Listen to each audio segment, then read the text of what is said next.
Hence, based on characteristics, all living organism can be classified into different taxa. तो characteristics के आधार पर जितने भी लिविंग ऑर्गेनिज्म हैं उनको हम क्लासीफाई कर सकते हैं डिफरेंट टैक्सा.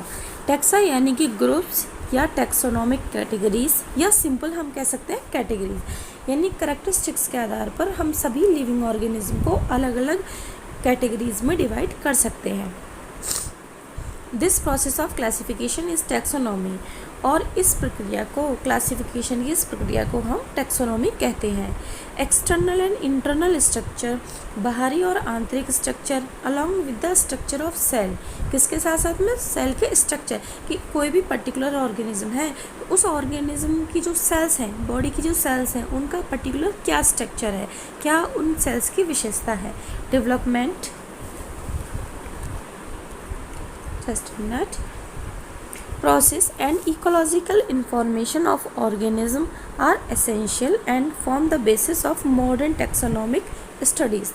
तो देखिए, तो हाँ, इसके अलावा और क्या? Development, process and ecological information of organism. तो किसी भी ऑर्गेनिज्म की या कोई भी ऑर्गेनिज्म की जो इकोलॉजिकल इंफॉर्मेशन होती है, इकोलॉजिकल इंफॉर्मेशन से यहाँ पर मतलब है कि कोई पर्टिकुलर ऑर्गेनिज्म जिसे हम क्लासीफाई करना चाहते हैं तो वो किस तरीके के हैबिटेट में रहता है, इन्वायरमेंटल सिचुएशन के साथ में उसका क्या कनेक्शन है, क्या रिलेशनशिप है, क्या इफ़ेक्ट है, या दूसरे ऑर्गेनिज्म के साथ में उसका कैसा इंटरेक्शन है. तो ये जो भी इन्वायरमेंटल फैक्टर्स हैं उसके ऊपर क्या प्रभाव डालते हैं. तो ये सारी चीज़ें किस में आएंगी? इकोलॉजिकल इंफॉर्मेशन ऑफ ऑर्गेनिज्म में. आर एसेंशियली ज़रूरी होती है एंड फॉर्म और किसका आधार बनाती है? मॉडर्न टैक्सोनॉमिक स्टडीज़ का. यानी टैक्सोनॉमी का मतलब ही क्या है? किसी भी ऑर्गेनिज्म को हम उसका आइडेंटिफिकेशन करें, उसका क्लासिफिकेशन करें, उसका नॉमेनक्लेचर करें. तो ये जो पूरी प्रोसेस होती है इसकी क्या कहलाती है? टैक्सोनॉमी. और इसके लिए कुछ आधार चाहिए. किसी भी ऑर्गेनिज्म में क्लासिफिकेशन के लिए क्या चाहिए? आधार चाहिए. तो मॉडर्न टैक्सोनॉमिक स्टडीज़ जो होती हैं उनका आधार क्या हो गया? ये सारी चीज़ें, जैसे कि इकोलॉजिकल इन्फॉर्मेशन हो गया, है ना, डेवलपमेंटल प्रोसेस हो गया. इसके अलावा और क्या दिया हुआ है यहाँ पर? इसके अलावा दिया हुआ है एक्सटर्नल एंड इंटरनल स्ट्रक्चर है, along with the structure of cell etcetera. Clear? अब देखिए, अब नेक्स्ट देखते हैं. नेक्स्ट क्या दिया हुआ है? Just a minute. Hence, characterization, identification, classification and nomenclature. तो देखिए, किसी भी ऑर्गेनिज्म के करेक्टर्स को जानना, उसको करेक्टराइज करना कि हाँ भाई उस किसी ऑर्गेनिज्म में ये पर्टिकुलर करेक्टर्स हैं, उसको आइडेंटिफाई करना, यानी उसको पहचानना एक तरीके से उसका कि वो ऑर्गेनिज्म एक्चुअली में उन करेक्टर्स के अकॉर्डिंग किस ग्रुप को बिलोंग कर सकता है. क्लियर? उसको पूरे डिस्क्रिप्शन को ऑब्जर्व करना, को अंडर ऑब्जर्वेशन रखना और उनको ध्यानपूर्वक देखना, क्लासीफाई करना और उसका नामकरण करना. तो ये जितनी भी प्रोसेसेस हैं ये किसका आधार है? टैक्सोनॉमी. यानी टैक्सोनॉमी क्या है? हम ये कह सकते हैं कि it is just simple the characterisation, identification, classification and nomenclature of the organism. उसके बाद में हम बात करते हैं किसकी? Next, taxonomy is not something new. Taxonomy की कुछ नई चीज़ नहीं है. Human beings have always been interested in knowing more and more about the various kind of organism. मानव हमेशा से ही ज़्यादा से ज़्यादा ऑर्गेनिज्म को जानने के लिए इच्छुक रहा है, इंटरेस्टेड रहा है, particularly with reference to their own use. और पर्टिकुलरली विशेष रूप से कैसे ऑर्गेनिज्म को जो हमारे लिए यूज़फुल होते हैं, यानी ऐसे ऑर्गेनिज्म को जानना जो हमारे लिए यूज़फुल है, उनमें हमारा क्या होता है? इंटरेस्ट होता है. In early days human being needed to find source for their basic needs of food. तो अर्ली डेज में यानी पहली शुरुआती दौर में क्या होता था? जो ह्यूमन बींग्स होते थे, यानी जो मानव है, तो वो कहीं ना कहीं अपने लिए सोर्सेज फाइंड करता था. कैसे सोर्सेज? ऐसे सोर्सेज जैसे कि फूड के सोर्सेज, है ना, क्लोथिंग के सोर्सेज और शेल्टर के sources. Has the earliest classification. इसलिए जो अर्लीस्ट, जो सबसे पहले क्लासिफिकेशन था, were based on the uses of various organism. तो पहले क्या होता था? ऑर्गेनिज्म को क्लासीफाई करने का जो आधार होता था वो क्या होता था कि ऑर्गेनिज्म जो है किस यूज़ के लिए है. ठीक है। तो उस आधार पर मान के चलिए कुछ ऑर्गेनिज्म ऐसे हैं जिनसे कि ह्यूमन बींग को क्या मिल रहा है, फूड मिल रहा है, ठीक है। तो वो ऑर्गेनिज्म कैसी कैटेगरी में आ गए कि we can get the food from them, तो वो इस कैटेगरी में आ गए। कुछ ऑर्गेनिज्म से हमें क्लोथिंग मिल रही है, क्लियर। तो इस तरीके से human beings were since long not only interested in knowing more and more different kind of organism and their diversities. जो ह्यूमन बींग्स हैं वो लंबे समय से केवल और डिफरेंट काइंड के ऑर्गेनिज्म को जानने में ही इच्छुक नहीं रहे, एंड देयर डाइवर्सिटीज़, और उनके डिफरेंट फॉर्म्स को, but also the relationship among them. लेकिन इसके साथ साथ वो ये भी जानने के लिए इच्छुक रहे कि इन ऑर्गेनिज्म का आपस में क्या रिलेशनशिप है, clear. This branch of study was referred to as systematic. और ये जो स्टडी की ब्रांच है इसको हम क्या कहेंगे, एक तरीके से सिस्टमेटिक कहेंगे। तो देखिए हमें दो चीज़ें क्लियर समझनी होंगी, एक तो हमें सिस्टमेटिक समझना है और दूसरा हमें टैक्सोनॉमिक समझना है, क्लियर। तो सिस्टमेटिक का मतलब क्या है, तो ये वो ब्रांच ऑफ साइंस है which deals with the study of क्या, डिफरेंट काइंड ऑफ ऑर्गेनिज्म, ठीक है। डिफरेंट काइंड के ऑर्गेनिज्म को स्टडी करना, ऑर्गेनिज्म की वेरियस फॉर्म को स्टडी करना, और ऑर्गेनिज्म के बीच में क्या इवोल्यूशनरी रिलेशनशिप है, क्या इवोल्यूशनरी क्या है, रिलेशनशिप क्या है।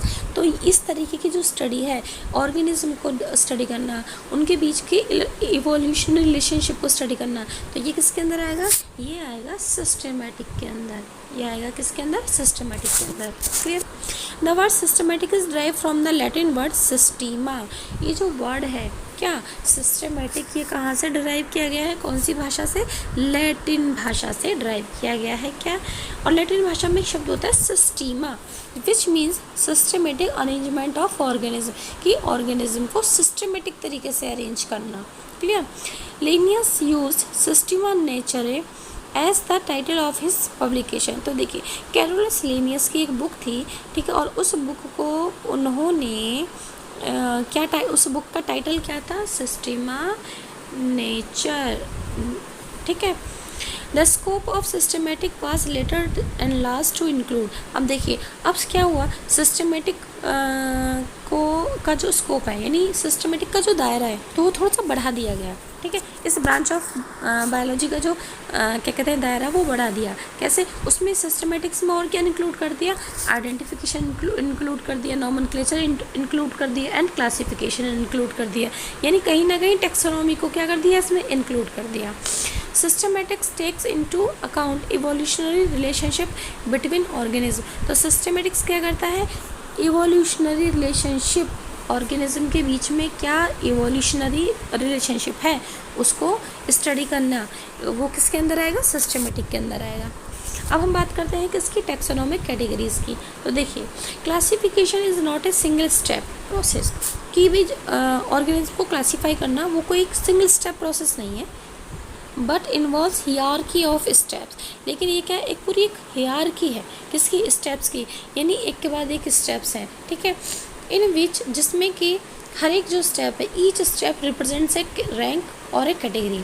तो हर एक स्टेप क्या उसमें क्या कहते हैं, हर एक स्टेप अपने आप में क्या है, एक रैंक है, एक कैटेगरी है, क्लियर। अब देखिए इस चीज़ को हम समझते हैं। तो मान के चलिए कि कोई कैटेगरी हमने ले ली, सपोज हमने कैटेगरी ले ली यहाँ पर किंगडम, क्लियर। तो ये कैटेगरी है किंगडम। सो हम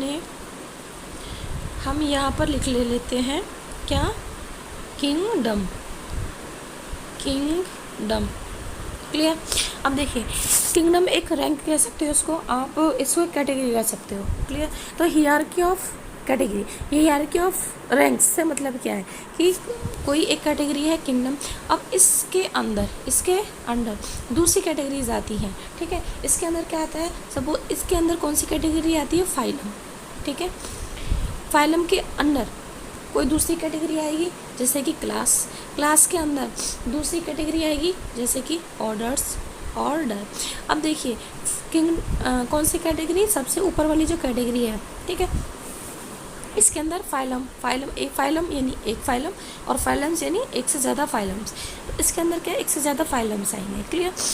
तो कहीं ना कहीं अब देखिए किंगडम के अंदर फाइलम क्यों आ रहा है, क्योंकि किंगडम और फाइलम इन दोनों कैटेगरीज के कुछ कॉमन कैरेक्टर्स होंगे, इन दोनों कैटेगरीज के क्या होंगे, कुछ कॉमन कैटेगरीज होंगे, सॉरी कुछ कॉमन कैरेक्टरिस्टिक्स होंगे। और दूसरा फाइलम किंगडम के अंदर क्यों है, ठीक है, आप इसको फाइलम को एक स्मॉल कैटेगरी कह सकते हो किसके कंपैरिजन में, किंगडम के कंपैरिजन में। क्यों, क्योंकि जो ये जो फाइलम है यानी कई सारे फाइलम एक किंगडम के अंदर आ रहे हैं, ठीक है, क्लियर। तो यानी फाइलम जो कैटेगरी है वो किस साइज़ में किससे छोटी है, किंगडम से छोटी है। तो किंगडम जो कैटेगरी है वो बड़ी है साइज़ में और फाइलम क्या है, छोटी है। और फाइलम इसलिए फाइलम किसके अंदर आ रही है, किंगडम के अंदर, क्योंकि फाइलम और किंगडम में कुछ कैरेक्टर्स ऐसे हैं जो कि मैच करते हैं। इसी तरीके से उसके बाद में फाइलम्स के अंदर क्या आएगा, क्लास आएंगी। एक कैटेगरी की बात कर रहे हैं तो क्लास, और एक से ज़्यादा है तो क्लासेस। तो फाइलम के अंदर कई सारी क्या आएंगी, क्लासेस आएंगी, क्योंकि कहीं ना कहीं क्लासेस और फाइलम के बीच कुछ सिमिलरिटीज़ होंगी, क्लियर। तो ऐसे ही क्लास के अंदर क्या आएंगे, ऑर्डर के अंदर क्या है, फैमिली, ऑर्डर के अंदर क्या आएगा, फैमिली के अंदर फिर वही जीनस, और जीनस के अंदर स्पीसीज, जीनस के अंदर क्या आएगा, स्पीसीज, क्लियर। तो देखिए तो ये पूरा क्या हो गया, ये पूरा एक हियरार्की हो गया, ये पूरा क्या हो गया, एक हियरार्की हो गया, किसका, कैटेगरीज का, क्लियर। अब नेक्स्ट पढ़ते हैं हम, नेक्स्ट देखिए, जस्ट मिनट इसको साफ कर लेते हैं। हाँ जी, तो टैक्सोनॉमिक कैटेगरीज एंड हियरार्की, तो जितनी भी टैक्सोनॉमिक कैटेगरीज हैं, चाहे वो किंगडम है, फाइलम है, क्लास है, ऑर्डर है, फैमिली है, जीनस है, स्पीसीज है, और उनकी एंड हियरार्की और उनकी जो श्रृंखला है can be, just a minute ये गलत हो गया है, हाँ यहाँ से था, सॉरी, इट इज़ कॉल्ड से, हाँ जी, see is the category is a part of overall taxonomic arrangement. तो देखिए जो हम अरेंजमेंट करते हैं टैक्सोनॉमिकली, किसका, यानी क्लासिफिकेशन करते हैं किसका, ऑर्गेनिज्म का, तो हम उनको किसी भी ऑर्गेनिज्म को किस में क्लासीफाई करते हैं, ग्रुप्स में, कैटेगरीज में, रैंक्स में, ठीक है, टैक्सा में, कुछ भी आप कोई भी वर्ड आप कह सकते हो, ठीक है। तो इसलिए जो कैटेगरी हो गया वो एक ओवरऑल पार्ट हो गया किसका, टैक्सोनॉमिक अरेंजमेंट का। It is called the taxonomic category and all categories together constitute the taxonomic hierarchy, और जितनी भी कैटेगरीज हैं उनको एक साथ जब वो एक के अंदर दूसरी के अंदर तीसरी, तो ये जो इस तरीके का एक पूरी श्रृंखला बनाती है तो उसको हम क्या कहेंगे, taxonomic hierarchy. Is that clear. तो यहाँ पर देखिए तो सबसे पहले क्या है, जैसे किंगडम है उसके नीचे क्या है, फाइलम है, उसके नीचे क्या है, क्लास है, फिर ऑर्डर है, फिर फैमिली है, फिर जीनस है, फिर स्पीसीज है। तो ये पूरी क्या हुई, एक taxonomic hierarchy. Each category refer to as a unit of classification, और हर एक कैटेगरी को हम क्या कहेंगे, क्लासिफिकेशन की यूनिट कहेंगे, ठीक है। In fact represents a rank, ठीक है, यूनिट से मतलब है यहाँ पर rank, and is commonly termed as taxon, और कॉमनली हम इन कैटेगरीज को, कैटेगरीज यानी किंगडम, फाइलम, क्लास, ऑर्डर जो भी हैं, इनको हम कॉमनली क्या कहेंगे, टैक्सॉन भी कह सकते हैं। टैक्सॉन क्या है, सिंगुलर है, तो इसका प्लूरल क्या हो गया, टैक्सा, इसका प्लूरल क्या हो गया, टैक्सा, क्लियर। अब देखिए अब नेक्स्ट देखते हैं क्या, taxonomic categories and hierarchy.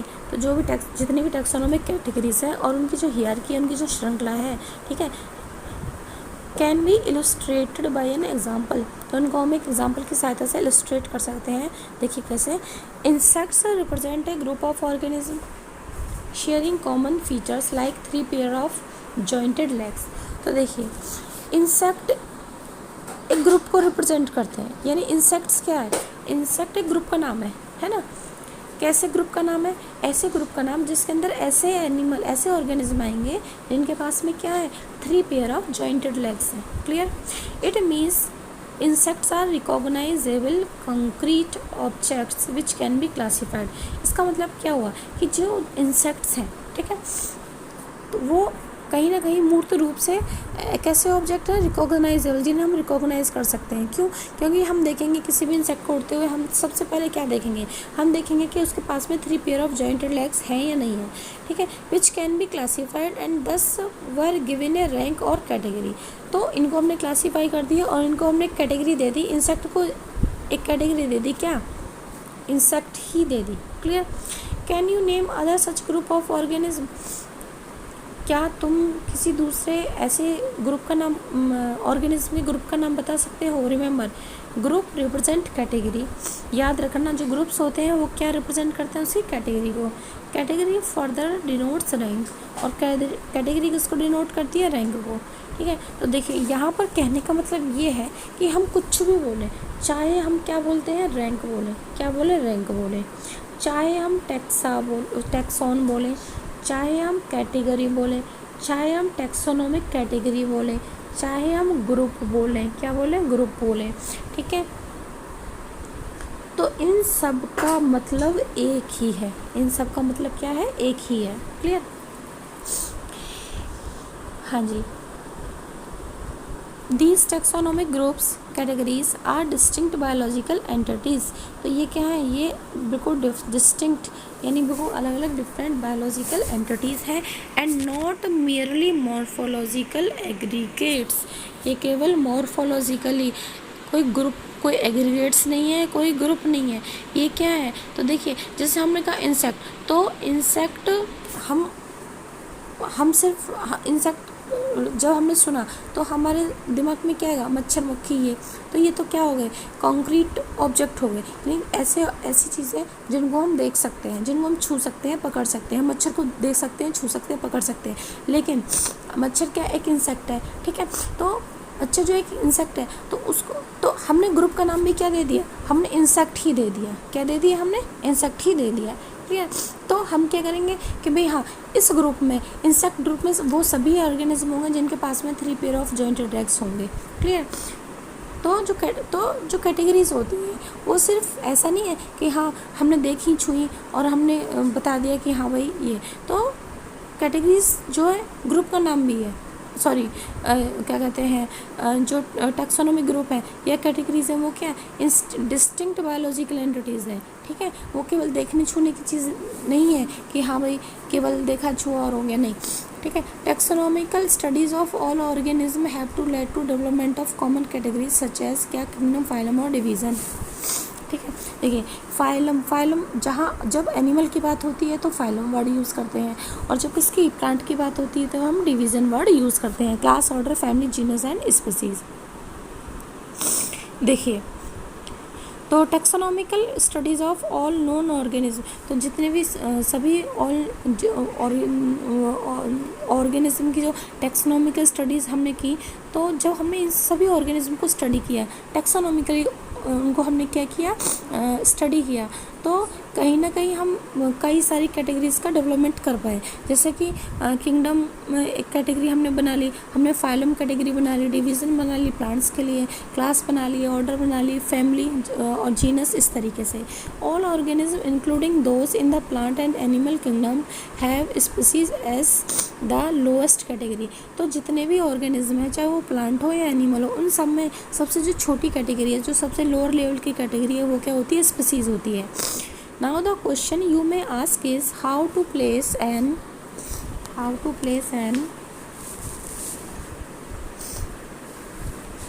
just a minute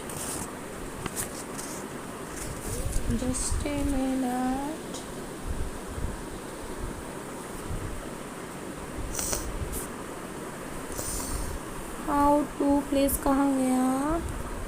इधर आया। Yes, an organism in various categories. अब ये क्वेश्चन आता है कि हमने जो कैटेगरीज डिसाइड कर ली हैं, ठीक है, जो हमने रैंक कैटेगरीज डिसाइड कर ली हैं, है ना, हमने बना लिए, डेवलपमेंट कर लिया है इनका, तो इनमें ऑर्गेनिज्म को किस आधार पे किस तरीके से रखेंगे?